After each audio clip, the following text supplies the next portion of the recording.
Hello everyone, welcome to study with Shri. हम लोग test series चला रहे हैं यूपी पीसीएस 2021 का। देखिए टेस्ट नंबर आपका 125 है। 124 टेस्ट ऑलरेडी कंप्लीट हो चुका है। प्लेलिस्ट बना रखी है, आप लोग जाकर के वहाँ पे देख सकते हैं। देखिए अगर यूपी जेएससी की तैयारी कर रहे हैं, आरओ एआरओ की कर रहे हैं, यूपी एसआई की कर रहे हैं, लेखपाल की कर रहे हैं, एनटीपीसी आरआरबी ग्रुप डी की कर रहे हैं या फिर एसएससी की कर रहे हैं, तो आप लोगों के लिए टेस्ट है काफ़ी फ़ायदेमंद है। तो स्टार्ट करते हैं। फर्स्ट क्वेश्चन है, अब्दुल हमीद लाहौरी ने किस ग्रंथ की रचना की थी? बाबरनामा, बादशाहनामा, पादशाहनामा, तारीख़ शाहजहाँ जी। अब्दुल हमीद लाहौरी ने किस ग्रंथ की रचना किया था? तो इन्होंने किया था किसका? पादशाहनामा का। ये थर्ड ऑप्शन आपका सही है। देखिए ये अब्दुल हमीद लाहौरी ये मुग़ल बादशाह शाहजहाँ का दरबारी इतिहासकार था ये, ठीक है। इसने जो है कि तैमूर के शासनकाल से शाहजहाँ के लगभग 20 वर्षों के शासनकाल तक का उल्लेख किया है। नेक्स्ट क्वेश्चन देखते हैं। विजयनगर राज्य की स्थापना का उद्देश्य था उद्योगों के उत्पादन में वृद्धि, हिंदू हितों की रक्षा, नए राज्य की स्थापना और निर्यात में वृद्धि। विजयनगर राज्य की स्थापना क्या उद्देश्य था? तो ये उद्देश्य था कि हिंदू हितों की रक्षा करना। सेकंड ऑप्शन आपका सही है। देखिए विजयनगर राज्य की स्थापना जो कि हरिहर और बुक्का नामक ये दोनों भाई के द्वारा किया गया था। कब किया गया था? तो 1936 ईस्वी में, ठीक है। और ये विजयनगर साम्राज्य को मध्य युग का प्रथम हिंदू साम्राज्य माना जाता है। नेक्स्ट क्वेश्चन देखते हैं। प्रशासन को सुदृढ़ करने हेतु अलाउद्दीन खिलजी का महत्वपूर्ण कदम था व्यापार वृद्धि, अधिक कृषि उत्पादन, विद्रोह दमन, मूल्य नियंत्रण। प्रशासन को और अधिक सुदृढ़ बनाने हेतु ये अलाउद्दीन खिलजी का महत्वपूर्ण कदम क्या था? तो ये था कि मूल्य नियंत्रण प्रशासन के सुदृढ़ बनाने के लिए था ये, ठीक है, मूल्य नियंत्रण। देखिए खिलजी का सर्वाधिक महत्वपूर्ण ये था, ठीक है, कदम था। इसकी जानकारी हमें कहाँ से मिलती है? तो इसकी जानकारी हमें मिलती है अमीर खुसरो इब्न बतूता एवं इसामी से, ठीक है। अलाउद्दीन खिलजी ने खाद्यान्नों की बिक्री के लिए सहना ए मंडी और सराय ए अदल नामक बाजार भी स्थापित किया था। नेक्स्ट क्वेश्चन देखते हैं। किस शासक ने 10 साला भू राजस्व प्रणाली प्रारंभ की थी? अकबर, शाहजहाँ, औरंगजेब, जहांगीर। तो किस शासक ने 10 साला भू राजस्व प्रणाली प्रारंभ किया था? तो ये किया था अकबर ने। फर्स्ट ऑप्शन आपका सही है। देखिए अकबर ने 1580 ईस्वी में टोडरमल की सहायता से 10 साला नामक नवीन प्रणाली का प्रारंभ किया था। देखिए 10 साला भू राजस्व ये प्रणाली को हम टोडरमल बंदोबस्त के नाम से भी जानते हैं। नेक्स्ट क्वेश्चन देखते हैं। सूची फर्स्ट को सूची सेकंड से सुमेलित कीजिए तथा सूचियों के नीचे दिए गए कोड का उपयोग करके सही उत्तर कर चयन कीजिए। देखिए सूची फर्स्ट में कुछ किताबें की नाम दी गई है और सूची 2 में उनके लेखक का नाम दिया गया है। तो तबकाते नासिरी ये किसके द्वारा लिखा गया है? तो ये लिखा गया है मिनहाजुद्दीन सिराज के द्वारा। ताजुक मासिर ये किसके द्वारा लिखा गया है? तो ये हसन निजामी के द्वारा लिखा गया है। तहकीक ए हिंद ये अलबरनू के द्वारा लिखा गया है और तुगलकनामा ये अमीर खुसरो के द्वारा लिखा गया है। तो ये हो जाएगा A2 B1 C4 D3 2143 2143। ये आपका सेकेंड ऑप्शन आपका सही है। नेक्स्ट क्वेश्चन देखते हैं। एसिटिलीन एथिल के बारे में निम्न कथनों में से कौन सा कथन असत्य है? यह प्लास्टिक का निर्माण करने में उपयुक्त एक कच्चा माल है। इसका उपयोग वेल्डिंग से किया जाता है। कैल्शियम कार्बाइड और पानी का मिश्रण कर एसिटिलीन को सुगमता से प्राप्त किया जा सकता। सिलिकॉन कार्बाइड और पानी का मिश्रण कर एसिटिलीन को सुगमता से प्राप्त किया जा सकता। देखिए इसमें से ये क्वेश्चन क्या बोल रहा है, कौन सा कथन असत्य है, ठीक है। तो एसिटिलीन के बारे में अगर हम देखें तो यह प्लास्टिक का निर्माण करने में उपयुक्त एक कच्चा माल है, बिल्कुल सही है। इसका उपयोग वेल्डिंग में किया जाता है, ये भी आपका सही है। देखिए कैल्शियम कार्बाइड और पानी का मिश्रण कर एसिटिलीन को सुगमता से प्राप्त किया जा सकता है, बिल्कुल सही है। देखिए CaC2+2H2O को मिलाने से क्या बनता है, C2H2 प्लस CaOH ट्वाइस, ठीक है। तो ये बिल्कुल सही है, ये भी, तो ये तीनों सही है। और सिलिकॉन कार्बाइड और पानी का मिश्रण कर एसिटिलीन को सुगमता से प्राप्त किया जा सकता है, नहीं, ये कैल्शियम कार्बाइड और पानी का मिश्रण है, तो ये आपका क्या हो जाएगा, गलत हो जाएगा, फोर्थ ऑप्शन।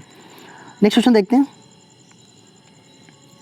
आग बुझाने वाले संयंत्र में कार्बन डाइऑक्साइड किस अभिक्रिया से प्राप्त होती है, सोडियम बाइकार्बोनेट तथा तनु सल्फ्यूरिक अम्ल, चूना पत्थर तथा तनु सल्फ्यूरिक अम्ल, मैग्नेसाइड तथा तनु हाइड्रोक्लोरिक अम्ल, इनमें से कोई नहीं। देखिए, आग बुझाने वाला संयंत्र क्या होता है, आग बुझाने वाले संयंत्र को क्या बोलते हैं, आप लोग कमेंट बॉक्स में मुझे बताइएगा, ठीक है। उसमें कार्बन डाइऑक्साइड किस अभिक्रिया से प्राप्त होती है, तो ये प्राप्त होती है आपका सोडियम बाइकार्बोनेट तथा तनु सल्फ्यूरिक एसिड से। ये फर्स्ट ऑप्शन आपका सही है। देखिए, आग बुझाने वाला, आग कैसे बुझाया जाता है, बहुत सारे फायर, चलिए आप लोग कमेंट बॉक्स में मुझे बताइएगा, ठीक है। देखें आप लोगों को पता है या नहीं है कि आग बुझाए कैसे बुझाई जाती है, मतलब कौन सा संयंत्र होता है उसके लिए। नेक्स्ट क्वेश्चन देखते हैं। इल्म इलाही मोहम्मदी नामक रहस्यवादी सिद्धांत का प्रतिपादन किस सूफी संत ने किया था, ख्वाजा मीर दर्द, शेख मूसा, शेख शरफुद्दीन यहाया मनियारी, मुल्ला शाह बदख्शी। इल्म इलाही मोहम्मदी नामक रहस्यवादी सिद्धांत का प्रतिपादन किस सूफी संत ने किया था, तो ये किया था आपका किसने, देखिए ऐसा हुआ कि नक्शबंदी सिलसिले में ये नई परंपरा इल्म इलाही मोहम्मदी विकसित की गई, ठीक है। इसका क्या अर्थ है, तो इसका अर्थ है कि मोहम्मद के आदेशों में ईश्वरीय ज्ञान होता है, ठीक है। और इस रहस्यमयी सिद्धांत का प्रतिपादन सूफी संत किसने किया था, ख्वाजा मीर दर्द ने किया था। ये फर्स्ट ऑप्शन आपका सही हो जाएगा। नेक्स्ट क्वेश्चन देखते हैं। ससगनी चांदी का एक छोटा सिक्का था जो बराबर था 4 जीतल के, 6 जीतल के, 8 जीतल के, 10 जीतल के। ससगनी ये जो है कि चांदी का एक छोटा सा सिक्का था, ठीक है। देखिए, ऐसा हुआ कि दिल्ली सल्तनत के शासक फिरोज शाह तुगलक ने अदा, बीख और ससगनी ये नाम का सिक्का चलाया, ठीक है। और ससगनी जो सिक्का था एक छोटा सिक्का था, किसका, चांदी का, और ये किसके बराबर होता था, तो ये 6 जीतल के बराबर होता था। 6 जीतल के बराबर जो है कि एक ससगनी सिक्का होता था, ठीक है। ये सेकेंड ऑप्शन आपका सही है। नेक्स्ट क्वेश्चन देखते हैं। निम्नलिखित चित्रकारों में से अकबर ने किसे मुल्तान का दीवान नियुक्त किया था, दशवंत को, बसावन को, मीर कासिम को, अब्दुल समद को। निम्नलिखित चित्रकारों में से अकबर ने किसे मुल्तान का दीवान नियुक्त किया था, तो ये अकबर ने किया था किसको, तो अब्दुल समद को किया था। फोर्थ ऑप्शन आपका सही है। नेक्स्ट क्वेश्चन देखते हैं। शेर शाह के समय चांदी के रुपया एवं तांबे के दाम में विनिमय दर क्या थी, 1/8, 1/16, 1/32 और 1/64। शेर शाह के समय चांदी के रुपया एवं तांबे के दाम में विनिमय दरें क्या थी, तो देखिए शेर शाह ने चांदी का रुपया एवं तांबे का दाम चलाया हुआ था, ठीक है। और चांदी का रुपया जो है कि 180 ग्रेन का था, जिसमें 175 ग्रेन विशुद्ध चांदी थी, ठीक है। तो चांदी के रुपये और तांबे के दाम में जो है कि 1/64 का अनुपात था, तो ये हो जाएगा आपका फोर्थ ऑप्शन। नेक्स्ट क्वेश्चन देखते हैं। निम्नलिखित में से किस मुसलमान शासक ने तीर्थ यात्रा कर समाप्त कर दिया था, बहलोल लोदी, शेर शाह, हुमायूं, अकबर। वह कौन सा मुसलमान शासक था जो कि तीर्थ कर को समाप्त कर दिया था, तो देखिए तीर्थ कर समाप्त करने वाला पहला मुस्लिम शासक था मुग़ल सम्राट अकबर, ठीक है। इन्होंने अपने शासनकाल में 1562 में दास प्रथा, 1563 में तीर्थ यात्रा और 1564 में जजिया कर समाप्त किया था। नेक्स्ट क्वेश्चन देखते हैं। सकल घरेलू उत्पाद और विदेशों से अर्जित शुद्ध कारक आय का योग कहा जाता है, शुद्ध राष्ट्रीय उत्पाद, सकल राष्ट्रीय उत्पाद, वास्तविक सकल घरेलू उत्पाद और शुद्ध घरेलू उत्पाद। देखिए सकल घरेलू उत्पाद जीडीपी प्लस विदेश से अर्जित शुद्ध कारक आय के योग को हम क्या बोलते हैं? तो इसको बोलते हैं सकल राष्ट्रीय उत्पाद। ये दूसरा। देखिए सकल घरेलू उत्पाद जो जीडीपी होता है, जीडीपी क्या होता है? तो जीडीपी ये होता है कि एक वर्ष की अवधि में मतलब एक वर्ष की अवधि में एक देश के नागरिक अपने देश के घरेलू सीमा मतलब अपने देश के बाउंड्री के अंदर, ठीक है, अंतिम वस्तु एवं सेवाओं को ही हम क्या बोलते हैं? जीडीपी बोलते हैं, ठीक है।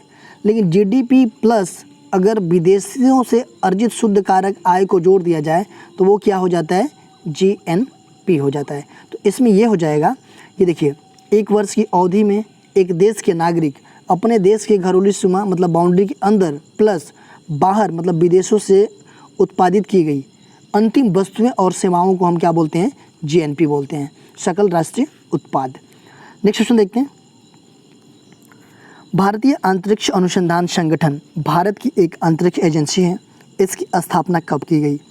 15 अगस्त 1969 को, 15 अगस्त 1972 को, 22 जुलाई 1972 को एंड 23 मार्च 1979 को। इसरो के बारे में बात किया जा रहा है। ISRO Indian Space Research Organisation, भारतीय अंतरिक्ष अनुसंधान संगठन, ठीक है। इसकी स्थापना कब किया गया था? तो इसका स्थापना किया गया था 15 अगस्त 1969 को, ठीक है। देखिए इसका हेडक्वार्टर कहाँ पे है? तो इसका हेडक्वार्टर जो है कि बेंगलोर में हो, ठीक है। इसका क्या उद्देश्य है इसरो का? इसरो का ये उद्देश्य है कि भारत के लिए अंतरिक्ष संबंधित तकनीकी उपलब्ध कराना, ये इसरो कराती है, ठीक है। इसके हेड कौन है आज की डेट में? चलिए मैं बता देता हूँ, डॉक्टर के सिवान है। अच्छा एक चीज़ बताइए कि भारत का जो पहला उपग्रह था, ठीक है, उसका नाम क्या था? और वह जो है कि किस डेट को किसके द्वारा अंतरिक्ष में भेजा गया था, ठीक है।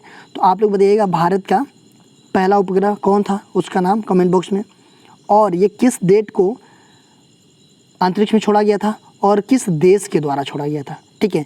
ये जो पहला उपग्रह था वो हमारे देश के द्वारा नहीं छोड़ा गया था, किसी और देश के द्वारा छोड़ा गया था, ठीक है। तो ये कमेंट बॉक्स में आप मुझे बताइएगा। नेक्स्ट क्वेश्चन देखते हैं। फोबोस एवं डीमोस किस ग्रह के उपग्रह हैं? मंगल, बृहस्पति, शनि, यूरेनस। देखिए ये फोबोस और डीमोस ये उपग्रह हैं किस ग्रह के? तो ये मंगल ग्रह के हैं। मंगल ग्रह को लाल ग्रह के नाम से भी हम जानते हैं, ठीक है। और मंगल ग्रह जो है कि अगर देखा जाए तो सूर्य के दूरी के हिसाब से कौन से नंबर पे आता है, ये कमेंट बॉक्स में आप लोग बताइएगा कि ठीक है। सूर्य है, उसके बाद से किस नंबर पे ये मंगल ग्रह आता है और साइज में कौन से नंबर पे है ये मंगल ग्रह, ठीक है। दो चीज़ें बताइएगा, एक तो सूर्य से दूरी के हिसाब से किस नंबर पे आता है, ठीक है, और साइज में ये कौन से नंबर पे है मंगल ग्रह। नेक्स्ट क्वेश्चन देखते हैं। वायु के एक नमूने में वास्तविक नमी की मात्रा संतृप्त वायु की उसी मात्रा में तथा उसी तापमान पर निहित आर्द्रता का प्रतिशत क्या कहलाता है? वाष्प दबाव, विशिष्ट आर्द्रता, निरपेक्ष आर्द्रता, सापेक्ष आर्द्रता। तो क्या कहा जाता है? वायु के एक नमूने में वास्तविक नमी की मात्रा संतृप्त वायु की उसी मात्रा में तथा उसी तापमान पर, देखिए उसी मात्रा में तथा उसी तापमान पर निहित आर्द्रता का प्रतिशत क्या कहलाता है? तो ये कहलाता है आपका सापेक्ष आर्द्रता। ये फोर्थ ऑप्शन आपका सही है। नेक्स्ट क्वेश्चन देखते हैं। सिक्यांग के तारिम बेसिन में प्रारंभिक बसंत ऋतु में तीव्र ऊष्माधाराएं अनुभव की जाती है जिनसे असुविधा होती है। इस पवन का लोक प्रचलित नाम क्या है? चिनुक, फान, काराबुरान, केटाबेटिक। देखिए सिक्यांग के तारिम बेसिन में प्रारंभिक बसंत ऋतु में तीव्र ऊष्माधाराएं अनुभव की जाती है जिनसे असुविधा होती है। इस पवन का लोक प्रचलित नाम क्या है? तो इसका नाम है काराबुरान। ये थर्ड ऑप्शन आपका सही है। देखिए मध्य एशिया के तारिम बेसिन में ये चलने वाली धूल से भरी गर्म स्थानीय हवा है ये, ठीक है। इसको हम जो है कि काराबुरान के नाम से जानते हैं। नेक्स्ट क्वेश्चन देखते हैं। निम्नलिखित में से कौन सी प्लेट दक्षिणी अमेरिकी प्लेट के साथ एडीज पर्वतों के निर्माण के लिए उत्तरदायी है? Caribbean plate, Scotia plate, Cocos plate, Nazca plate. देखिए कौन सी प्लेट है जो कि दक्षिणी अमेरिका प्लेट के साथ एडीज पर्वतों को निर्माण के लिए उत्तरदायी है? तो कौन सी पर्वत है वो? तो वो है नाजका प्लेट। सॉरी कौन सी प्लेट है? तो वो नाजका प्लेट है। नेक्स्ट क्वेश्चन देखते हैं, कृषि एवं संबंधित क्षेत्र का गलत युग्म बताइए।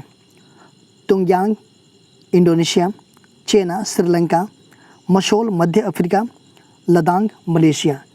देखिए कृषि और उससे संबंधित क्षेत्र, तुंगया ये जो है कि कृषि क्षेत्र जो है कि किस देश से संबंधित है, तो ये संबंधित है आपका इंडोनेशिया से नहीं है, ये है आपका कहाँ से, म्यांमार से, ठीक है। चेना ये श्रीलंका से संबंधित है, मशोल मध्य अफ्रीका से संबंधित है, लदांग ये मलेशिया से संबंधित है। तो गलत युग्म कौन सा होगा, तो ये हो जाएगा पहला।